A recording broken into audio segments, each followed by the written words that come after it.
Claro, eso fue la sentencia de muerte de Rosaura, porque a las pocas horas fueron a buscarla. Fueron a buscarla y se la llevaron a ella y a su hija. Y mi padre nos contaba una anécdota que creo que ella, en cuanto la fueron a buscar, intentó la hija que no la llevaran, pero bueno, como vio que ya la iban a llevar, le dijo al que venía a buscarla que esperara un momento, que se iba a poner unas medias para ir con ellos. Y que dijo el chico que estaba allí, o el señor, que donde iba no necesitaba las medias. Hola, buenas. Bueno, pues me llamo María del Pilar Rodríguez Pulido y soy de Candás. De aquí nací de toda la vida. Y bueno, vengo a contar la historia de mi bisabuela Rosaura Muñiz. Bueno, la historia de Rosaura empezó con su yerno, que se llama Anselmo Rondón, que era delegado de la CNT de la Cofradía de Pescadores. Por eso estaba él metido en la lista de los buscados de aquí. Y él en su momento rechazó marchar a Francia o exiliarse en algún sitio, quiso quedar aquí.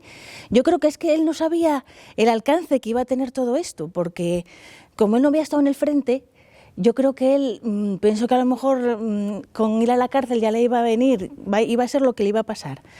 Pero bueno, la verdad que luego hicieron una auténtica barbarie a toda la familia, porque a Anselmo Rondón lo mataron, a su suegra, que es mi bisabuela, a sus padres y a sus hermanos.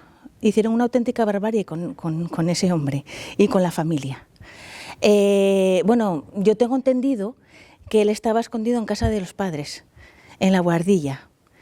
Y al parecer, según tengo entendido, yo no estoy muy segura, que él tenía un familiar que tenía una leve discapacidad.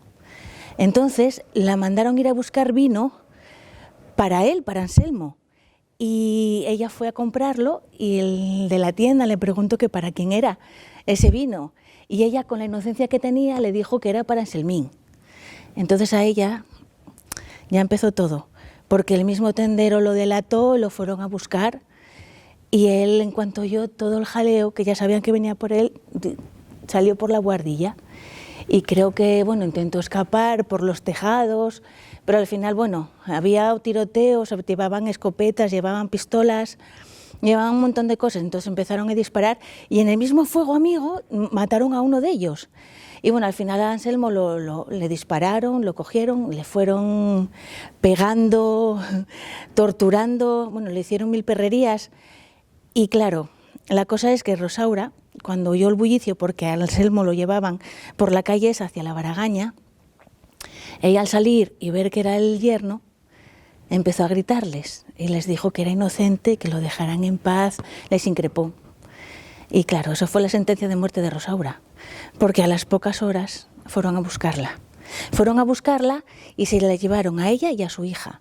Y mi padre nos contaba una anécdota que creo que ella, en cuanto la fueron a buscar, intentó la hija que no la llevaran, pero bueno, como vio que ya la iban a llevar, le dijo al que venía a buscarla que esperara un momento, que se iba a poner unas medias para ir con ellos. Y que dijo el chico que estaba allí, o el señor, que donde iba no necesitaba las medias.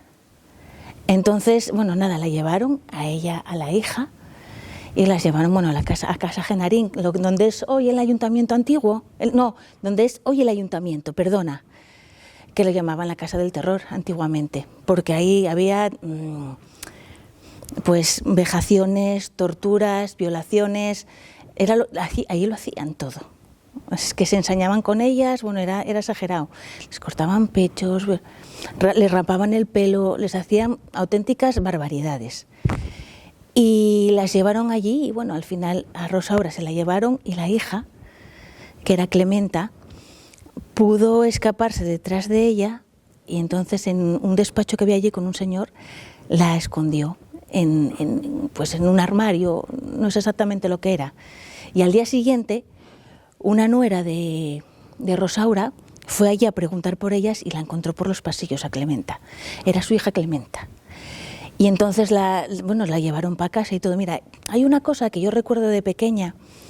Yo las conocí, yo a las tres hijas de Rosaura, a los hijos no, porque uno de ellos, un hijo de Rosaura, que era mi abuelo, murió en el frente, en el bando republicano en Cándamo. Rosaura tenía otro hijo que estaba también encarcelado en Galicia, con lo cual esa pobre mujer tenía todas las papeletas para, ¿sabes? Y yo tengo el recuerdo de ver a las 3 mujeres, yo era muy pequeña, iba con mi padre a verlas, y tengo el recuerdo, mira, eran Consuelo era la viuda de Selmo Rondón, me acuerdo de una señora pequeña, pelo blanco, blanco, blanco, y una cara de buena y una sonrisa siempre, y es un recuerdo que tengo yo de cuando era pequeña, que no sé, yo en esa época y hasta hace poco nunca supe lo que había pasado. Tengo recuerdo de Ángeles, que Ángeles, bueno, era así muy delgada, con gafas, y de Clementa. Y de Clementa yo nunca supe el porqué, pero tenía el recuerdo de ella de ser un poco fría, de ser un poco triste, como un poco amargada. Y claro, cuando luego me enteré de lo que había pasado, digo yo, igual tuvo que ser por todos los horrores que ella vivió, que oyó y que vio. Porque, a ver, ella estuvo allí, estuvo escondida luego, pero tuvo que oír. Es que creo que se oían gritos aterradores y, bueno, horrible, horrible. Y luego a ella, pues junto a ella, con otras 5, eran 8 mujeres y 5 hombres, los llevaron al Cabo Peñas en furgonetas y allí, bueno, los tiraron. Yo creo que a Rosaura en este sentido, creo que la habían apuñalado, violado, no lo sé, pero creo que hicieron auténticas barbaridades. Y por ejemplo, a Selmo Rondón, no se sabe seguro, pero no se sabe seguro si lo tiraron por San Antonio o lo tiraron del Cabo Peñas. Y bueno, más o menos esto es lo que yo sé y lo que yo más o menos conozco. ¿Y qué sentís vosotros cuando vais al Cabo Peñas? Mira, mi padre nunca fue al Cabo Peñas, jamás. Yo conozco esto por mi padre, nos contó la historia 3, 4 veces en la vida porque no le gustaba mucho hablar del tema. No sé si es por miedo o porque, bueno, yo creo que más bien era por miedo o por dolor, no lo sé, por una de las 2 causas. Y cuando empezó todo esto, yo claro, yo no lo sabía, pero cuando empezó todo esto de que empezaron Sonia y Conchita, lo de la excavación y todo, mi padre un día me dijo, tu bisabuela Rosaura puede estar ahí porque era una de las Candases. Y mi padre no tenía coche, entonces no había manera de que él pudiera. Entonces cuando pasó un tiempo de la exhumación, yo lo llevé en coche, llevé a mi padre y a mi madre. Lo llevé al cementerio de Bañugues, de hecho le hice fotos allí, solo verle la cara que puso. Cuando vio la cruz, se agachó automáticamente y la tocó. Y luego lo llevé, es que se me ponen los pelos de punta, y luego lo llevé al Cabo Peñas, le hice lo que es la ruta. Y no se me va a olvidar en la vida, porque desgraciadamente mi padre ya falleció, pero me queda la cara que él puso y lo que vivió cuando estuvo allí. Mi padre, yo creo que no había nacido, no estoy segura de si había nacido, pero mi padre no había nacido cuando su padre murió en la guerra, en el frente. Estaba embarazada mi abuela, se quedó viuda y embarazada justo, y al poco murió la abuela. Bueno, es que fue una auténtica barbarie. Y encima quedaron todos impunes, porque eso fue un asesinato puro y duro. Quedaron impunes, nadie pagó por lo que hicieron. Porque fue una auténtica barbarie. ¿Por qué crees que es importante contar esto?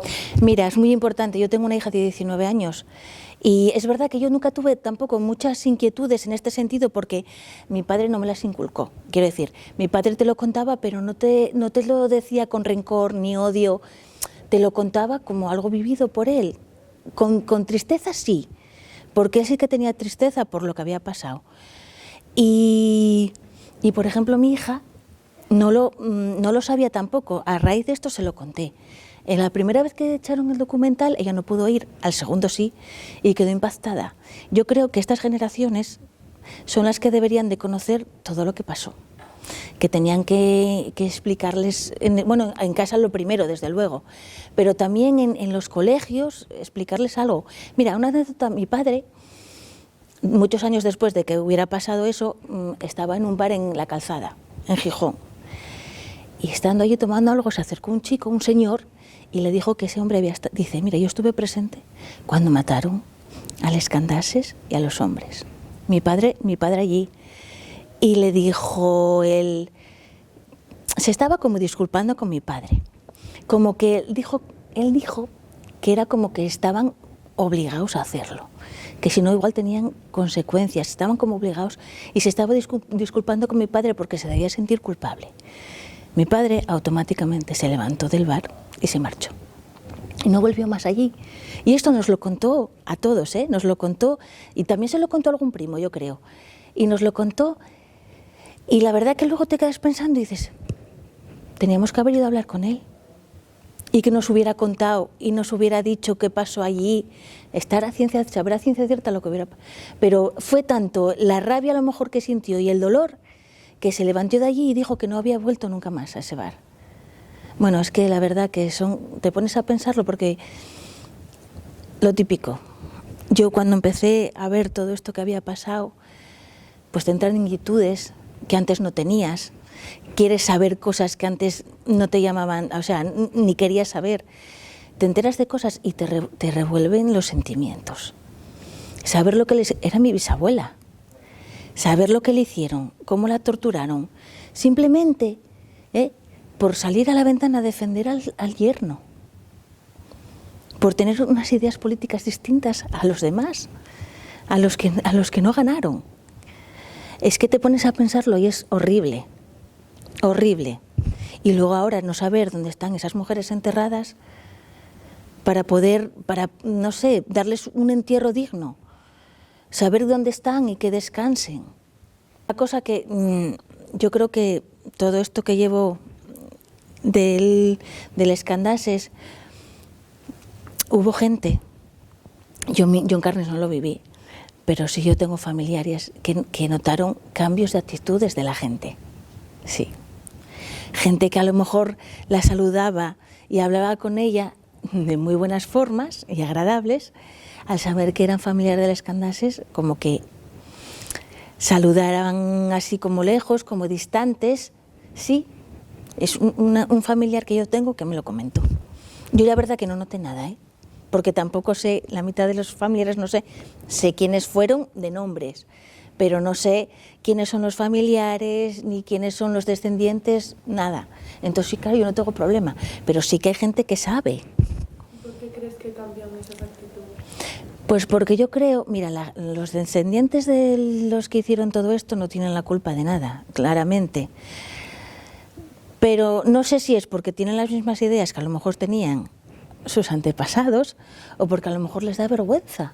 Porque yo, si un familiar mío hubiera actuado de esa manera y hubiera hecho esas barbaridades, yo sentiría vergüenza. Porque ya no estamos hablando de ideas políticas, estamos hablando de asesinatos, de torturas. No es que te mato o yo me defiendo y te pego un tiro porque me estoy defendiendo, es que te violo, te apuñalo, es que no sé, torturas, vejaciones, es que es muy fuerte. Yo creo que una persona normal no es capaz de hacer esas cosas. Yo no podría hacer eso. Yo sí podría matar, yo creo que todo el mundo, en un momento de necesidad o de peligro, sí que en un momento te puedes defender y puedes... Yo creo que todo el mundo en un momento de esos extremo sí que podemos, pero con esa sangre fría, matar a la gente así, es que no lo... De verdad, y tirarlos vivos a mí no me entra en la cabeza. Entonces yo no sé por qué, bueno, no lo sé. Disculpa, pero... ¿Sabes si en Candás había paseos a las mujeres con el aceite del vicino? ¿Sabes si eso pasó? Eso te pregunto yo. No lo sé. No sabes.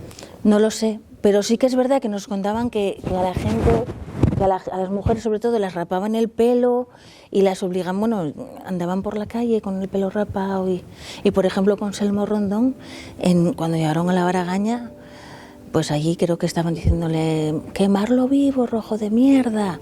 Sí, mucha gente y una señora que era justo la viuda del que habían matado, creo que se puso como una loca. Bueno, yo no digo nada. El marido murió, pero al final él, es que bueno, yo hay cosas que no entiendo en este sentido, pero bueno.